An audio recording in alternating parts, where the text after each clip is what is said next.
Bonjour et bienvenue dans l'émission Defragmented, le podcast du collectif Fragmate. Donc aujourd'hui, nous allons interviewer Neil, un artiste, et donc je vais récapituler un peu le concept de l'émission. Donc notre invité va être masqué, flouté totalement. Nous allons apprendre à le connaître tout au long de ce podcast interview. Et apprendre d'abord à savoir ce qu'il pense de divers sujets et ce qu'il a fait au cours de sa vie avant de vraiment apprendre et savoir qui il est. Donc à un moment, le masque va tomber, on va voir à quoi il ressemble et on rentrera dans le vif du sujet avec quelques questions qui seront un peu plus personnelles. Donc on va commencer. Donc notre invité s'appelle Neil. Bonjour Neil. Bonjour. Donc, je m'autorise à dire son prénom, ce n'est pas dérangeant pour la partie masquée. Donc sans rentrer dans les détails, tu es artiste, Neil. Tout à fait. Tu as exercé plusieurs professions Mmh. durant ta vie. Donc on va apprendre à te connaître sans connaître forcément ton identité dans un premier temps. Ça va se faire un peu tac au tac, avec une partie un peu improvisée au niveau des questions. On verra ce qu'on pourra faire. J'ai quelques questions en réserve à te poser. Ça marche. Voilà, Mmh. tout au long de cette interview. Super. Donc voilà, on va commencer. La première question, si tu veux bien. Donc, la première question que j'ai à te poser, tu as appris tout seul, sans prof. Et donc, selon toi, c'est quoi la discipline la plus dure à apprendre sans personne pour te corriger? Mmh. Alors je pense qu'elles sont toutes difficiles à apprendre. Ah ouais? Dans le sens où, si on n'a pas de prof, on n'a pas de guide quelque part, on n'a personne pour nous donner un feedback et nous dire, là où on se plante ou ce sur quoi on devrait travailler. Et donc, peu importe les disciplines auxquelles j'ai touché, hein, à chaque fois j'ai eu, des moments, tout apprentissage se fait, selon moi par palier. Ouais. Enfin selon moi, selon plein de gens, c'est pas moi qui ai créé cette cette notion-là, mais voilà, on a des phases où on se sent progresser rapidement et puis il y a des phases où on va stagner pendant des mois au niveau qu'on a atteint, et donc ça, c'est quelque chose d'extrêmement frustrant et qui est difficile à gérer aussi quand on n'a pas de prof. Donc Plusieurs niveaux de difficulté selon l'évolution de ta carrière, entre guillemets, donc au cours de ta vie. mmh, Ça, c'est un peu pour tout le monde aussi. Mais du oui, coup, tout à fait. donc, quand on commence seul une discipline au début Mmh. du coup, de ta carrière, comme je disais, ça peut être plus difficile. Mais quand tu en commences une nouvelle 20 ans plus tard, Mmh. tu sais peut-être mieux gérer. Alors je crois pas avoir commencé de nouvelles disciplines, Oui, avec alors 20 ans après, d'intervalle, mais oui, effectivement, je pense qu'une fois qu'on a développé une méthode pour apprendre, oui. il n'y a plus qu'à appliquer la méthode qu'on a développée à la nouvelle matière, la nouvelle chose qu'on veut apprendre, effectivement. Ouais. Donc je pense que si je devais commencer maintenant à apprendre, une nouvelle langue, par exemple, vu que j'en parle déjà 3, heu, j'aurais moins de difficultés à apprendre une nouvelle langue, et de la même façon, c'est pareil pour une discipline artistique. Ouais. Hem, Après en pratique, j'ai pas essayé, voilà. Ouais. Mais voilà, moi j'ai commencé à dessiner, quand j'étais tout jeune. J'ai commencé la guitare quand j'étais ado, et l'écriture à proprement parler de textes, vraiment mûrement réfléchis et soignés et cetera, c'est venu, quand j'étais à la fac. D'accord. Donc effectivement, il y a eu à chaque fois des intervalles de, 4-5 ans entre chaque nouvelle discipline que j'ai rajoutée, à mon arc, si on peut dire Ouais. comme ça. Hem, voilà. D'accord, ok. Mais à chaque fois, ça a été effectivement, ça a été compliqué d'avancer, sans avoir, le soutien d'un tuteur, d'un professeur, d'un guide. Surtout qu'à l'époque où moi j'apprenais, ces différentes choses-là, ces différentes, que j'apprenais à essayer de que j'essayais de me développer dans ces différentes, disciplines, il y avait pas internet. Oui, en plus. Voilà. Mm. Donc en gros, tout ce que j'apprenais, c'était par imitation de gens que j'admirais. Ouais. Et Voilà. puis aussi peut-être des gens que tu côtoyais plus proches, Non, peut-être, non? non, Non, même du pas. tout. Non, parce Vraiment que des idoles, quoi. ah ouais, Oui. je me suis complètement développé en isolation. Enfin le dessin par exemple, c'était parce que j'étais fan de comics américains. Ouais. Heu, comme beaucoup d'enfants, j'imagine. Puis la musique, c'est venu plus tard parce que j'avais une énorme admiration pour pas mal d'artistes afro-américains essentiellement, hein, des gens qui venaient du R&B ou du hip-hop. Euh, Puis petit à petit, j'avais développé cette... aussi par observation, en fait, je voyais, ouais, il y avait telle personne qui était rappeur, par exemple, et qui invitait des chanteurs de R&B pour faire des refrains. Ok, sauf que moi, je me suis dit, bah non, en fait, moi, j'aimerais bien chanter et rapper. Ouais, tu voulais Et faire différemment, quoi. voilà, et en plus de ça, j'aimerais bien aussi faire mes instrumentaux. Donc j'ai appris à jouer des instruments. Ouais.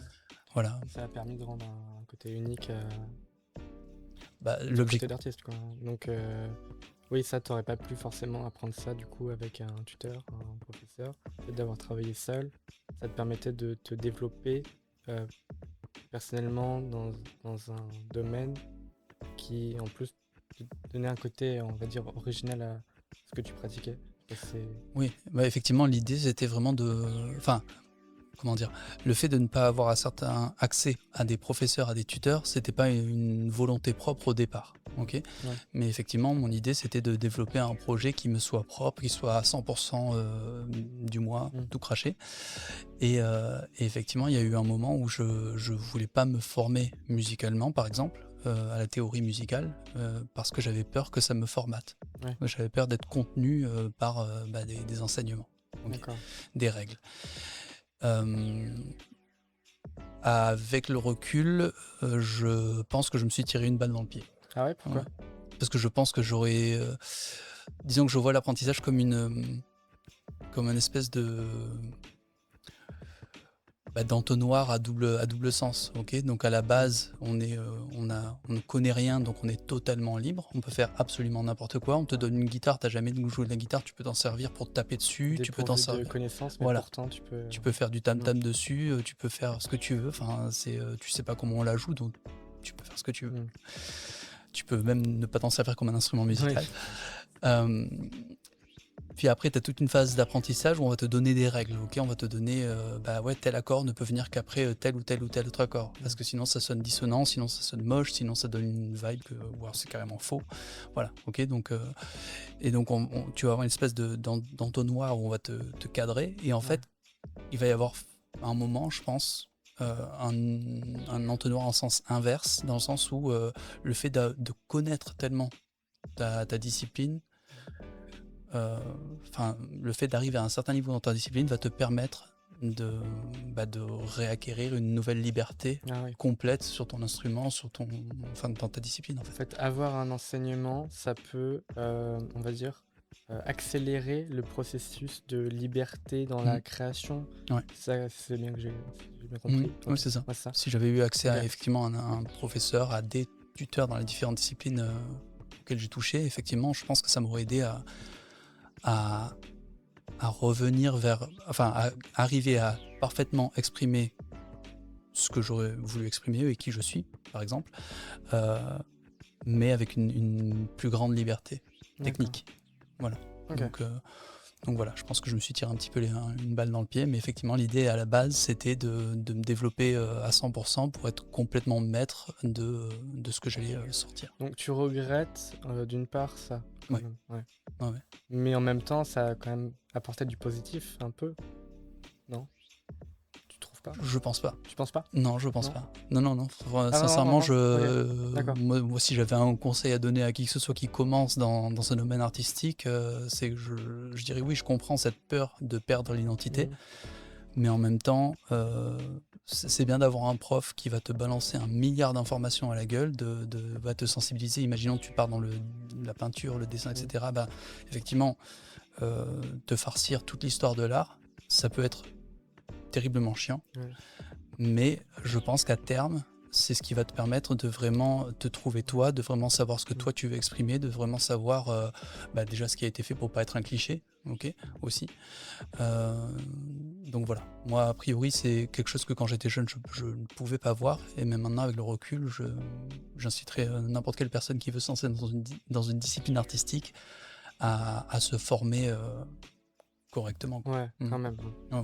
Je pense que on entend plus souvent ça, alors qu'avant, je sais pas, après, je pense qu'avant on disait, aujourd'hui c'est encore le cas, tu vois, dans le visuel, etc., de se former en autodidacte, mais quand même faire les deux, c'est-à-dire se développer personnellement en autodidacte sur des disciplines, mais en même temps il faut se former, parce que sans formation on ne progresse pas aussi rapidement que l'autodidacte. Tout à fait. Donc ouais, je suis Tout à fait, il y d'accord a la part d'expérimentation à Mm. faire pendant son temps libre, effectivement. Ouais, bah oui, c'est ça. Mm. Ouais, c'est un point intéressant à aborder. Mm. Donc j'avais une seconde question par rapport au slam, Mhm. mais donc je pense que ce serait intéressant que tu nous expliques ce qu'est le slam Ok, quand même avant. d'accord. Alors, le slam dans les médias, ok, c'est a été mal présenté. Dans le sens où le slam n'est pas une discipline, le slam est un contexte. Ok, donc quand on parle de slam en France, on va penser à Grand Corps Malade, Abd al-Malik ou Souleymane Diamanka par exemple. Ok, sauf qu'en fait, au moment où ils arrivent sur disque et au moment où ils sont vendus à la Fnac, c'est plus du slam. C'est un album de spoken word avec un fond musical derrière. Ok. Le slam réellement, ce sont des scènes ouvertes d'art oratoire. Art au sens large, ok, faut pas forcément être un très grand artiste pour participer à des scènes slam. Donc une scène slam, en fait, c'est une sorte de compétition amicale entre poètes, entre guillemets. D'accord. Donc c'est un ouvrier du bâtiment qui s'appelait Mark Smith qui a eu cette idée-là aux États-Unis, à Chicago, si je me rappelle bien, dans les années 80, un truc comme ça, où en fait il était passionné de poésie, mais à chaque fois qu'il allait dans une soirée de récitation de poèmes, il remarquait que tout le monde s'emmerdait royalement.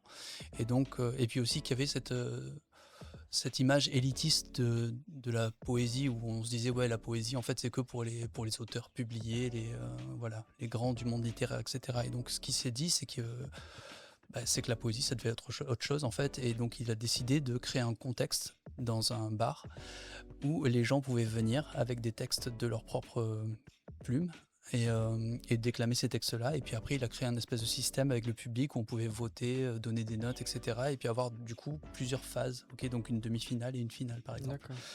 Et donc il a instauré des règles aussi pour dynamiser la chose, ok. Donc on a droit à un maximum 3 minutes sur scène. Oui. Pas d'accompagnement musical, pas de déguisement, pas d'accessoires. Donc ça c'est réglementé quoi. Voilà, il y a un petit cadre comme ça, et puis il y a cette implication de la foule dans le sens, ou du public dans le sens où il choisit quelques jurés, il leur donne une ardoise pour mettre des notes, et puis après les jurés donnent des notes à la fin du poème, alors que techniquement l'art c'est difficile à noter quand même. Ok, donc c'est purement subjectif, mais du coup ça oblige les 5 jurés à avoir une écoute attentive, une consommation active du texte, si tu veux, et ça incite aussi le reste du public à être présent intellectuellement, parce que du coup, si les notes sont trop basses, on peut râler sur les jurés, on peut les huer, on peut... Voilà, donc voilà, c'est pour redonner un peu un côté ludique, un côté fun à la poésie. Et pareil, comme il n'y a pas d'accompagnement musical, pas d'accessoires, pas de déguisement, tu viens avec quelque chose que tu as écrit toi, et ça peut être n'importe quoi. Tu peux réciter 10 haïkus, donc des poèmes courts japonais d'affilée. Tu peux réciter un sonnet sur la nappe de ta cuisine et toutes les épreuves de la vie dont elle a été témoin. Tu peux réciter un texte de rap a cappella. Okay, donc tu peux être un rappeur qui rappe par ailleurs sur scène et qui remplit des salles, mais aller sur une scène slam, tu n'as pas droit à un accompagnement musical, donc tu fais ça a cappella sans instrument et tu rappes ton texte.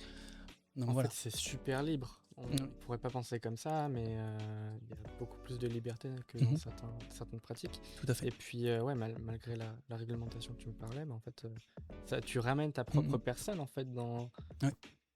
En fait, le cadre, si tu veux, cadre l'aspect ludique, l'aspect jeu de ce contexte de poésie, ok. Mais après, au niveau du format, au niveau de ton message, t'es complètement libre. Ok. De la même façon que voilà, t'es libre d'aller, je sais pas moi, réciter un texte avec un contenu ultra polémique et de te faire rétamer après rétamer entre guillemets, ok, de te faire huer après par la foule, ok. Mais, je veux dire, il y a quand même une espèce de justice, mais c'est pas par les règles du slam, c'est juste que voilà, il y a des trucs que tu peux défendre en société, comme il y a des trucs que tu ne peux pas défendre en société, quoi. Ok. Donc voilà, non, c'est ultra libre et je crois que c'est aussi pour ça que ça a aussi bien marché. D'ailleurs, moi je suis venu au slam, pas parce que j'avais envie de faire du slam, mais parce que je ressentais le besoin de tester des textes de chansons que j'écrivais par ailleurs devant des gens. Je voulais voir si mes textes pouvaient Si fonctionner, ça marchait. voilà, pouvaient fonctionner sans accompagnement musical, sans avoir tout l'emballage quelque part bah, d'une chanson. Ok, donc Ouais. en te forçant, ça a quand même permis de découvrir quelque chose qui te passionne maintenant. Bah oui, oui. Mais effectivement, non, mais ça a été même mon gagne-pain pendant un certain temps, puisque Ouais, j'ai été animateur d'ateliers socioculturels en technique slam pendant des années. d'accord. Donc oui. Mhm. Ok. Donc, ma question par rapport au slam que je voulais te dire plus tôt, c'est qu'est-ce que ça a changé sur ta façon d'écrire tes textes, que ce soit surtout en musique, principalement, ou même quand tu fais tes articles. Je spoil un peu. En fait, lorsqu'on écrit pour une scène slam, on est beaucoup plus libre, dans le sens où il n'y a pas le cadre d'une structure musicale. Ouais. Ok. Donc quelque part, bah, si mon intention à la base c'était de tester mes chansons devant un public sans le soutien de la musique, etc., bah, ça a vite évolué vers autre chose en fait. Mm. Et donc c'était aussi une époque où j'écoutais la crème de la crème enfin selon moi la crème de la crème du rap français, donc Akhenaton par exemple, les 2 premiers albums, le groupe La Rumeur, le groupe Chien de Paille. euh, donc c'est des gens qui écrivent extrêmement bien et donc qui ont aussi une manière d'écrire aussi beaucoup plus dense. Okay, ils jouent beaucoup sur les allitérations, les assonances, etc. Et c'est quelque chose qui me plaisait énormément et que j'ai volé, entre guillemets, Oh. okay, que j'ai appliqué à ma propre Tu t'es créativité à cette époque. inspiré, Voilà, c'est ça, je me mais suis inspiré. plus propre. Voilà, donc c'est surtout comme ça que ça a forgé ma plume, le contexte slam. Et du coup, bah, ça m'a un petit peu éloigné de la musique, enfin de l'écriture de chansons en soi. Euh, Après, tout ce que tu apprends dans différentes disciplines artistiques, enfin ce que tu vas apprendre par exemple je sais pas, en photographie, Ouais. peut aussi alimenter ta créativité dans un autre domaine. Ok. Ouais, mais après, c'est un peu plus compliqué, je pense. Enfin, ça Oui, dépend des domaines, quoi. c'est pas une adaptation. Ouais. C'est pas parce que tu développes une technique en photographie, ok, pour rester sur mon exemple, c'est pas parce que tu développes une technique ou une habitude en photographie qu'elle s'applique directement telle quelle. Mm. Mais par exemple, la gestion du rythme, ok, d'un changement de scène dans un film, par exemple, la manière de tenir le spectateur en haleine, de créer des tensions, etc., c'est aussi quelque chose que tu peux utiliser en musique, ok. Oui.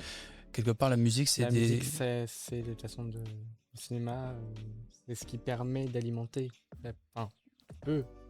C'est une option, mais c'est quand même quelque chose qui est très important.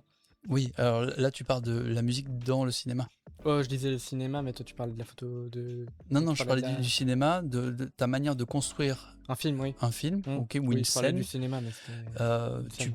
peux la transposer et avoir le même sens du timing, de à quel moment tu dois créer une tension dans ta chanson, à quel Mm. moment tu dois résoudre un truc, ok, tu as créé une tension et donc tu Oui. dois la résoudre d'une certaine façon pour que l'auditeur ne sorte pas de ta chanson frustré, Oui. entre Donc guillemets. c'est deux disciplines, mais qui quand même permettent de se regrouper Ouais, dans ce que tu fais. voilà. Tu as un apprentissage, une technique ou une façon de penser à Là, un art ouais. et tu l'adaptes à une autre forme d'art. Donc voilà, même si effectivement mon écriture a évolué et c'est formaté entre guillemets vers le slam, je pense que ça m'a aidé quand même à écrire à d'autres niveaux.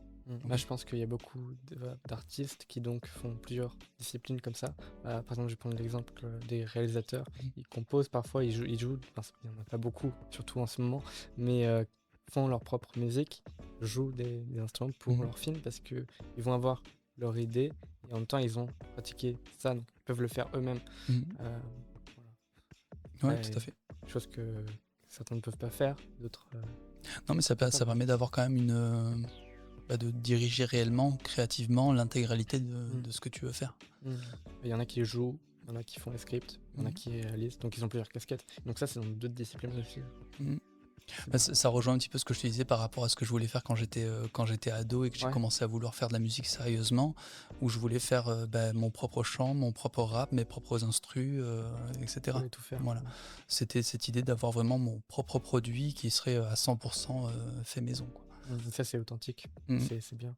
C'est, Ouais. je trouve que c'est plus précieux, on va dire. C'est pas le mot, mais t'as compris ce que je veux. Après, je pense que ce que j'ai fait dans ma vie aurait pu être bien meilleur si j'avais remballé ma fierté de jeune et puis pris des cours, en fait, eu des profs. C'est peut-être plus naïf, mais je pense justement, comme il y avait cette naïveté, enfin, je sais pas si c'est une naïveté, mais cette forme de ne pas vouloir apprendre, enfin, de vouloir faire de l'autodidacte pur, je pense que justement, ça rend plus spécial ton produit.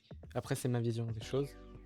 Même si tu vois quelque chose n'est pas forcément bien, au moins on sait que derrière, sur la mise en œuvre, il y a quand même quelque chose qui est beaucoup plus spécial. Mhm. Écoute, j'espère que. Enfin, moi, en réécoutant mes trucs, j'ai pas l'impression d'écouter quelque chose de spécial, malheureusement. J'ai Non, non, l'impression après, j'entends beaucoup mes lacunes, si tu veux. Mais voilà, j'espère que d'autres personnes qui voient mes dessins ou qui lisent mes textes hmm, ou qui entendent mes musiques, mes chansons, j'espère que ces personnes-là, effectivement, auront l'impression de trouver quelque chose qui est différent, quoi. Ouais. ok, ouais. Ok, bah écoute, je vais te poser la dernière question en étant masqué. Mm. Donc, c'est une question sur le masque. Donc, on vit tous avec des masques en société pour se protéger ou pour plaire.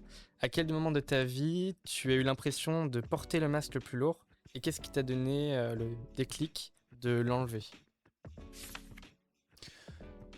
Alors, je dirais que mon masque, je le mets tous les jours et j'enlève tous les jours. Dans le sens où mon masque, je dirais que c'est plutôt le rôle que je dois jouer dans la société contemporaine où il faut avoir un métier et puis ce métier-là, c'est pas du tout un métier qui est artistique ou créatif. Enfin, créatif dans une certaine mesure, mais pas artistique, quoi, clairement pas. Ouais. Donc voilà, moi j'ai ma créativité qui s'exprime par le dessin, la musique, l'écriture, même si l'écriture et le dessin ces derniers temps c'est beaucoup moins sont beaucoup moins présents, on va dire. Mais ouais, mon métier, mon masque finalement, c'est ce métier de professeur d'anglais que je revais depuis plusieurs années. Donc voilà, après une fois que je rentre chez moi et que j'ai fait tout le travail additionnel du métier d'enseignant qu'il y a à faire chez soi, le soir je redeviens musicien et puis je bosse la basse, la guitare, voilà. Tu redeviens toi-même, quoi. Ouais. Ok. Donc ça serait- c'est mon petit moment de méditation avant d'aller dormir, c'est effectivement je passe un certain temps devant YouTube avec la basse et puis je mets des morceaux au hasard et puis j'essaie de trouver la structure, d'improviser, etc. Mais moi mon masque en fait c'est celui que je suis obligé de porter entre guillemets pour avoir un salaire, quoi. Ouais, Donc prof ouais. d'anglais. Ok. Bon, en plus c'est tout frais ce masque que Mm. tu portes, même encore du coup aujourd'hui, Mm. depuis quelques années donc. Oui, Donc, ça je fait pense. des années quand même que je suis dans Ouais, ouais. l'éducation, hein. Mm. Que ce soit en tant qu'animateur slam ou prof d'anglais, je veux dire, là, je viens de faire une année effectivement dans un établissement ici au Mans. Mais avant ça, j'ai été pendant 6 ans prof d'anglais dans des petites structures en Espagne, à Séville. Mm. Avant ça, j'ai été surveillant de nuit dans un internat pendant 4 ans. Donc j'ai toujours été quand même dans le monde de l'éducation. Ok. Voilà.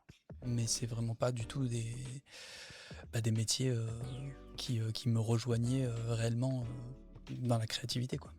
C'est pour être au boulot de dos, quoi. Exactement. Donc, écoute, je pense qu'avec les informations que là on vient d'avoir, je pense que c'est le temps de faire le reveal. Mhm. On commence déjà à te connaître, donc je pense que c'est le moment de faire tomber le masque. Donc je m'appelle Neil, j'ai 42 ans. Et j'ai du mal à m'appeler artiste, mais je suis effectivement quelqu'un de créatif, voilà, dans différentes disciplines. Donc je fais du dessin au stylo bic. C'est la discipline que j'ai pratiquée depuis le plus jeune. De la guitare et de la basse, je chantonne vite fait, je fais du beatbox juste assez pour m'accompagner. Et puis voilà, j'ai eu aussi un bon gros long passage dans le slam. Ok. Euh, Mon parcours de vie est aussi un petit peu euh, particulier dans le sens où mon père est anglais, moi je suis né en Angleterre, ma mère est espagnole, puis j'ai grandi aussi en partie en France et en Belgique. Donc énormément de déménagements, de fois où j'ai dû me réinventer une vie en fait. Et je pense que ça a aussi pas mal nourri ma créativité. Voilà. Ouais, je pense que c'est tout ce que je vais dire sur moi. Donc, on va passer à des prochaines questions. Écoute, j'en voyais une qui était assez intéressante. Euh, Question 7. Aujourd'hui, une IA peut composer une chanson ou écrire un poème en 10 secondes. Et pas mal de gens parlent d'un Internet mort en train de se remplir de contenu généré automatiquement. Ça, on le voit aujourd'hui beaucoup. Toi qui crées tout à la main depuis 20 ans, qu'est-ce que ça te fait dans ton quotidien ou quand tu crées en général? Bon, déjà, je vais commencer par dire que j'ai de la chance quelque part de ne pas vivre de mon art. Enfin, de mon art entre guillemets, Ouais. ok, mais de ne pas vivre de ma créativité. Parce que c'est vrai que là, vu les derniers développements de la technologie, je me sentirais bien obsolète. Mm. J'ai l'impression, enfin, d'ailleurs, je l'ai pas mal répété, je pense, à mes élèves de cette année scolaire qui vient de se terminer, que voilà, s'ils voulaient apprendre quelque chose d'utile, ils avaient qu'à m'observer et faire le contraire. Ok, parce que dessiner au stylo bic, tu passes 3-4 heures sur un dessin pour quelque chose effectivement qui peut être fait en 10 secondes par l'IA. Tu te dis ouais, elle est où la valeur ajoutée de ce que je fais? Bassiste pareil, déjà tu pouvais être facilement remplacé par la main gauche d'un claviériste, mais là maintenant tu vas sur Suno, tu dis à l'IA ce que tu veux et puis il te génère une chanson entière en quelques secondes. Donc effectivement, tu as ce premier sentiment de te dire, voilà, tout ce que j'ai développé comme compétence depuis des années, en fait, ça sert plus à rien. Donc c'est un petit peu rageant, c'est sûr. Maintenant, je pense qu'il faut faire la différence aussi entre... Enfin, il faut se poser la question de qu'est-ce que c'est que l'art et pourquoi est-ce que l'artiste le fait et pourquoi est-ce que le spectateur le consomme. Ouais. Ok. Euh, Parce que là, du coup, c'est plus vraiment de l'art, je pense. Oui. C'est un algorithme qui pond un truc, donc voilà. Ouais. Je pense que c'est pas pour la majorité des gens, effectivement, voilà, t'es remplacé, t'es obsolète, t'es plus d'actualité, ça c'est sûr. Maintenant, il y a forcément des gens qui vont être vraiment amateurs d'art, etc. Et encore une fois, je dis art, j'ai du mal à appeler ce que je fais de l'art. Je me vois pas Quand même. je me vois pas mettre mes dessins dans un musée, mais voilà, je veux dire, je parle aussi pour d'autres artistes. Enfin, je sais pas si j'ai le droit non plus, mais euh, je pense que c'est une peur ou une colère qui doit être commune à pas mal d'artistes de se dire voilà, les gens qui cherchent vraiment de l'art vont quand même se tourner vers des artistes. Oui. Voilà. Ceux qui s'intéressent à l'art en général et à la réalisation d'une œuvre vont toujours chercher le vrai art, celui qui a pris du temps, celui qui est authentique, celui qui est fait sur papier. Un prompt l'a relancé 30 fois pour un résultat à peu près correct et qu'au final il n'y a rien derrière, pas d'âme, pas de travail, pas de recherche. J'espère. Et beaucoup de gens, et ça c'est rassurant, mon point de vue en tout cas, je pense qu'il y a beaucoup de gens qui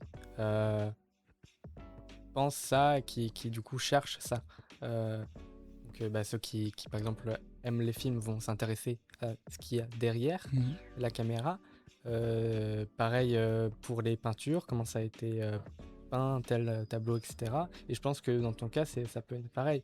Je pense que à un moment où on va être bombardé de produits générés par IA qui vont être soit tous dégueulasses, soit tous parfaits, ça dépend comment, par exemple, l'IA évolue, comment les algorithmes sont filtrés, etc. et comment la société aussi progresse. Et je pense que les gens vont peut-être se lasser et vont préférer des trucs peut-être moins bien et faits par humains. Bah écoute, j'espère. J'espère pour tous les artistes professionnels qu'il y a dans le monde, quoi, qu'il va y avoir une espèce de réaction à un moment, quoi. parce que j'ai vraiment, enfin, c'est pas juste moi, je crois qu'on a tous l'impression qu'on nous force la main sur le coup de l'IA, quoi. Ouais. Que tout le monde nous oblige quelque part à instaurer ça, à l'utiliser au quotidien. Donc voilà, je pense qu'à un moment, il y a peut-être, soit on l'adopte tous, soit il y a une réaction, quoi.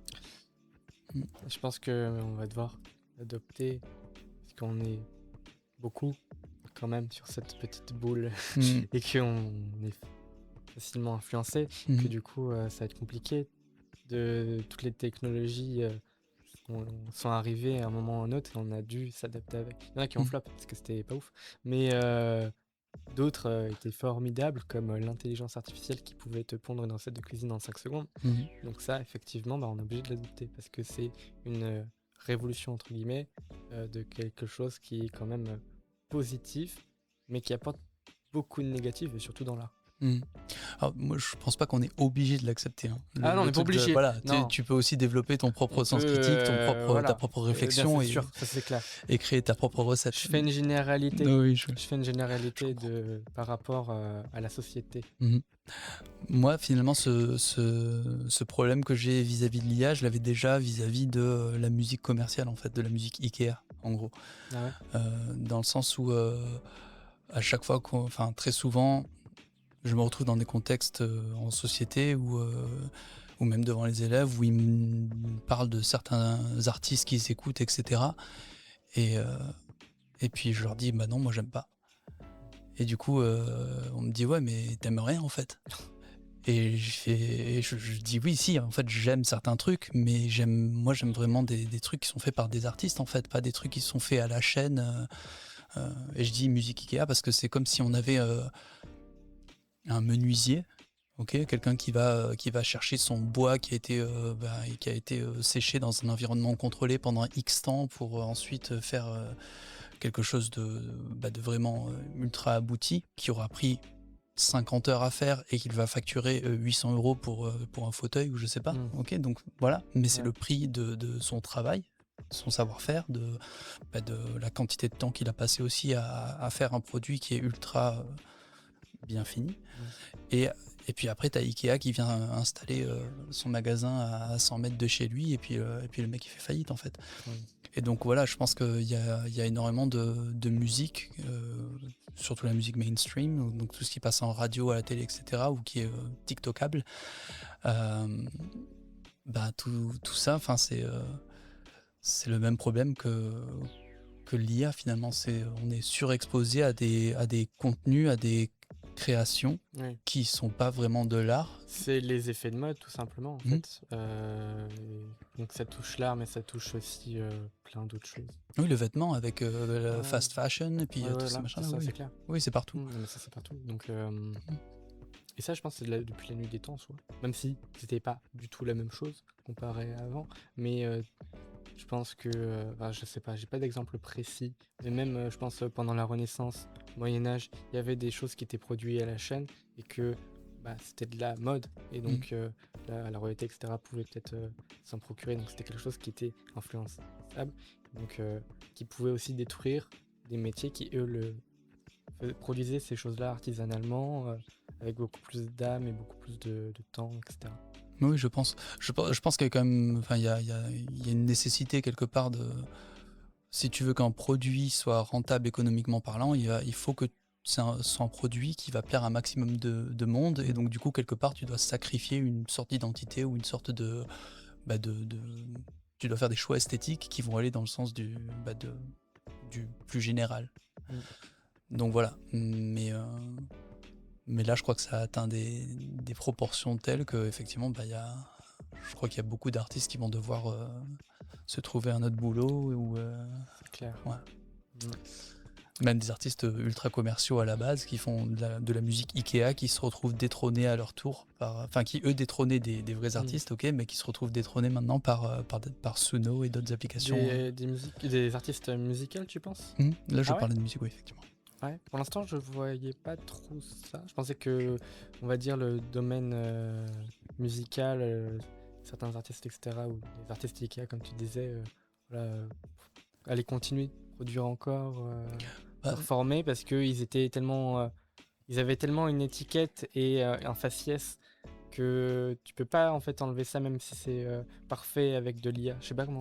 Alors, il y a quand même beaucoup d'artistes, Il y a beaucoup de, ouais, bah, on va les appeler des artistes IA Ouais. qui ont énormément De cotes? ouais, de Ouais. enfin d'écoute. Ils sont très écoutés sur Spotify et sur, D'accord. ou alors très utilisés dans des Reels ou sur TikTok. Ok, donc je veux dire, à chaque fois que par exemple tu publies un TikTok et que tu utilises une chanson d'un artiste IA, euh, ce sont des royalties qui ne vont pas dans les poches des artistes. Ok, Mm. c'est des royalties qui vont aller au label ou à la personne qui a créé cette IA. Mm. Euh, donc à partir de là, quoi qu'il arrive, tu mets en danger la, la capacité de l'artiste à continuer à vivre de son art Ouais. au profit de l'IA. Donc il y avait ce groupe de country là sur Spotify qui avait des millions et des millions d'abonnés, qui avait des millions d'écoutes par mois, de Velvet Sundown, un truc comme ça. Et donc ce groupe-là, à chaque fois qu'ils ont qui sont utilisés dans des playlists Spotify ou qui sont voilà, c'est de l'argent qui va dans les poches du créateur de ce groupe-là, mais Mm. pas dans les poches de vrais artistes, quoi. Ouais. Après, il y a quand même un problème qui s'impose avec cet engouement du coup que tu parlais. C'est que comment tu pourrais, tu vois, ce qui marche bien avec les artistes physiques, Mhm. c'est que tu vas les voir en concert, Mhm. tu vas avoir un faciès, donc une star qui est même pas connue pour forcément ce qu'il crée, mais ce qu'il dégage. Mhm. Et donc là, tu écoutes une musique que tu vas trouver par exemple incroyable, etc. Tu vas vouloir voir en concert cette personne, et ben non, cette personne est Mhm. un robot. Ouais. Donc ce qui génère ici énormément de thunes, c'est les concerts. Enfin, peut-être pas forcément en partie, mais je m'y connais pas assez pour savoir ça. Euh, Non, mais, non, mais du coup, il y a quand même ce petit problème-là. ce que tu dis est vrai, mais c'est mitigé par le fait qu'en fait, des gens qui vont voir des concerts régulièrement et qui payent pour de la musique en Mm. live, ça commence à aussi devenir de plus en plus rare. En fait, Ah ouais. Spotify a convaincu, et TikTok et tout ça, ont convaincu les gens que la musique était gratuite. Mm. Ok, donc tu payes 6 euros par mois et puis tu as accès à toute la musique de l'univers. Euh, donc en gros, il y a une sorte de perte de valeur de ce que c'est que la musique. Ok, donc les gens n'ont plus envie de payer, je sais pas moi, un CD à 20 euros. Ouais. Voilà. Donc, donc quelque part, et puis même, je crois qu'il y a beaucoup de festivals qui commencent à arrêter d'avoir lieu tous les étés. Ok, donc Ah ouais, à ce on point-là. sait bien. Ah oui, il y a Ah ouais. des festivals qui arrêtent Mm. qui s'arrêtent, qui meurent, tout simplement parce que je crois qu'il y a. Voilà. En fait, si tu veux, les gens qui sont extrêmement célèbres, les Beyoncé, les Taylor Swift, les Drake et tous ces gens-là, ils vont rester au sommet, quelque part. Mais tout ce qui est la classe moyenne de la musique, je pense, va devoir aller travailler chez McDo ou Starbucks, quoi. Ouais. Et après, il y a les amateurs, donc le bas de cette autre entonnoir à deux extrémités, là. Mm. Les amateurs qui continueront à jouer dans, je sais pas, dans des bars, des cafés, etc. pour 50 euros, Mm. ou pour 20 euros, ou pour 30 euros, je sais rien. Mais voilà, ils vont jouer pour pas vraiment cher, pour ambiancer des cafés, des bars, Ouais. la fête de la musique locale, etc. Mais en fait, toute la classe moyenne, là en tout cas pour le moment, elle galère, je pense. Ouais. Mm. Clair. Voilà. Donc à moins qu'il y ait cette réaction contre l'IA et pour revenir vers quelque chose de fait par un être humain, voilà, je pense pas qu'il y ait de vraies solutions là pour tout Donc, de tu suite. penses que ça pourrait être possible, du coup, ce mouvement-là, du coup, qui pourrait. De réaction? Ouais, de réaction, qui, pour l'instant, pour moi, je trouve que c'est compliqué. Bah, j'en sais rien. J'en sais rien. Moi, Ouais, je pense que ça va. je pense qu'à chaque fois que l'humanité a été en crise, il y a eu des super réactions. Ok, donc je sais pas, à Ouais. chaque fois qu'il y a eu une guerre, derrière, il y a eu un renouveau culturel, un baby boom, etc. Ouais. Maintenant, est-ce que l'IA est une crise ou juste une évolution, comme quand il y a eu la télé qui est apparue, comme quand il y a eu la radio qui est apparue? Je sais pas. C'est compliqué de savoir. Parce que c'est différent, mais en même temps, c'est des schémas qui se reproduisent différemment, là, comme dans une autre époque. Mm. Donc bon, à voir. En tout cas, pour qu'il y ait une réaction, il faudrait qu'il y ait des artistes qui persévèrent, qui galèrent à travers toute cette phase-là de doute, qui continuent à faire ce qu'ils font, quoi, de manière avec leur cœur et leurs mains comme ils l'ont toujours fait, en fait. Ouais. Voilà. Avant de poser la dernière question, j'ai un petit jeu qui va durer environ 1 minute. Bon, environ, on va pas chronométrer, ça au tac au tac. En gros, ça s'appelle le ce ou ce. Donc le but, c'est que tu as 2 choix. Est-ce que tu préfères ce Tu préfères ce et tu dois répondre donc au tac ce que tu préfères sans argumentation. Sans argumentation. Voilà, ça va du tac au tac. Ok, donc je te le dis. Ok, c'est parti. Slam ou chanson? Chanson. Ok. Improvisé ou composé? Improvisé. Métro ou festival? J'ai pas eu l'occasion tellement de faire des festivals. J'en ai peut-être fait un, mais oui, c'était fun. Ok. Silence ou bruit? Silence. Ok. Écrire la nuit ou écrire le jour? La nuit. Oui. Guitare ou basse? Basse. Scène ou studio? Les deux. Paris, France ou Séville? Aucune en particulier. Ok. Chanter ou dessiner? Chanter. Ok. Anglais ou espagnol? Anglais. Ok. Moi, je vais te poser une dernière question avant de clôturer. Donc, ça va être sur l'artiste torturé, le mythe de l'artiste torturé, qui doit souffrir pour créer un truc vrai. Est-ce que tu y crois? Alors, je vais préfacer la réponse, Ok. avec deux citations qui m'ont fait pas mal réfléchir. Je ne sais pas si je vais les citer exactement telles quelles, mais il y avait Stephen King qui, dans son bouquin sur sa démarche d'écriture, qui parlait justement du fait que lui, il traitait enfin, il écrivait il traitait sa démarche d'écriture pas comme une démarche artistique où il attend l'inspiration et dès que l'inspiration arrive, il court vers son calepin ou son ordinateur et il écrit. Il s'enferme dans son bureau à partir de 6h du mat, et puis tant qu'il n'a pas écrit un certain nombre de mots, il n'en sort pas. D'accord. Et sa femme ne doit pas le déranger, les gosses ne doivent pas le déranger, donc il est enfermé. Ouais. Voilà. Et c'est un métier. C'est son boulot, il le sait, il le traite sérieusement, comme quand toi tu vas bosser. Tu fais du télétravail, quoi. Ouais, en gros, c'est du télétravail. C'est du télétravail. Voilà, donc il y avait cet aspect-là de se dire, voilà, si t'es vraiment un artiste professionnel, il faut que tu traites ça comme ça, et pas vraiment comme cette image de l'artiste qu'on a, où il attend l'inspiration, il attend qu'on lui brise le cœur, ou qu'il soit au bord du suicide, et puis c'est avant de sauter dans le pont qu'il va se dire, ah non, il faut que j'écrive un vers là-dessus, quoi, un poème, un sonnet, une encyclopédie. Bon, bref. Donc il y avait déjà ça. Et le deuxième truc, c'était, je crois, Tom Waits, donc un musicien que j'admire énormément, qui a eu une carrière incroyable, et qui, lui, justement, il s'est réinventé pendant toute sa carrière. Il y a eu des phases qui sont très clairement identifiables dans sa création.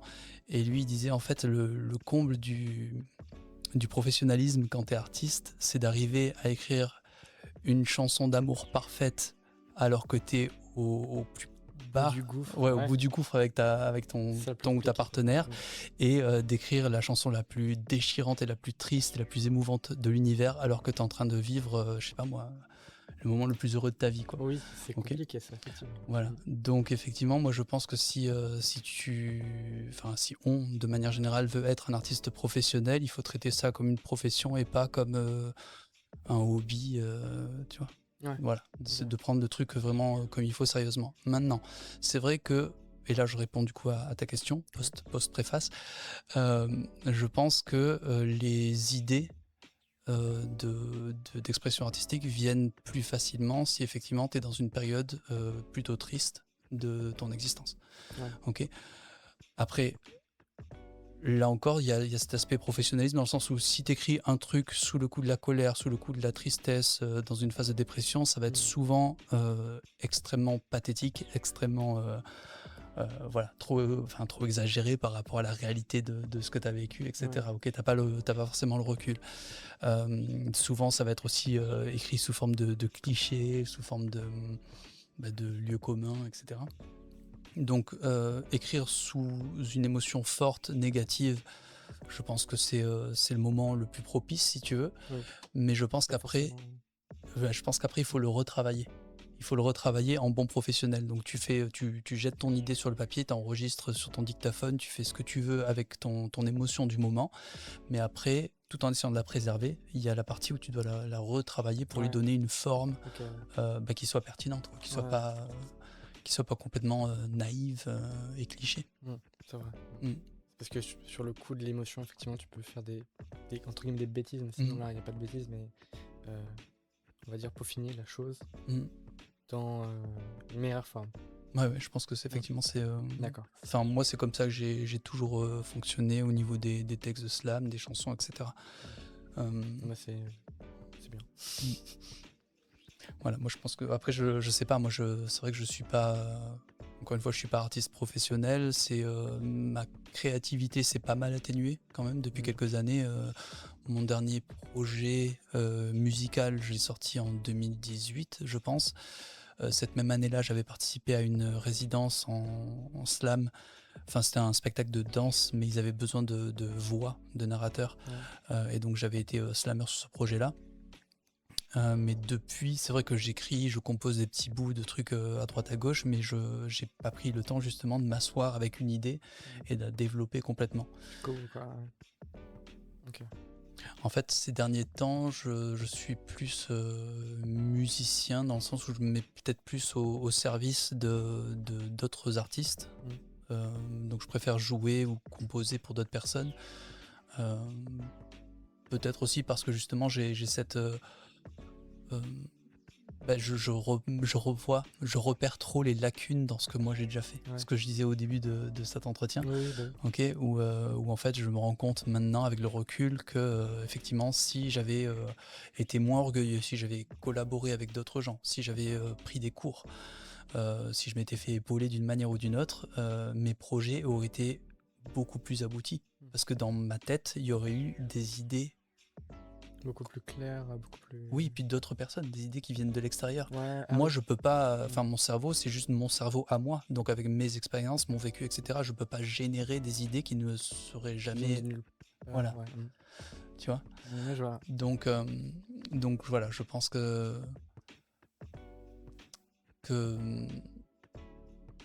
j'ai mis entre parenthèses ma propre créativité parce que même en dessin, ça fait des mois que je ne dessine plus parce que j'ai l'impression que ce que je fais c'est trop naïf, c'est trop immature.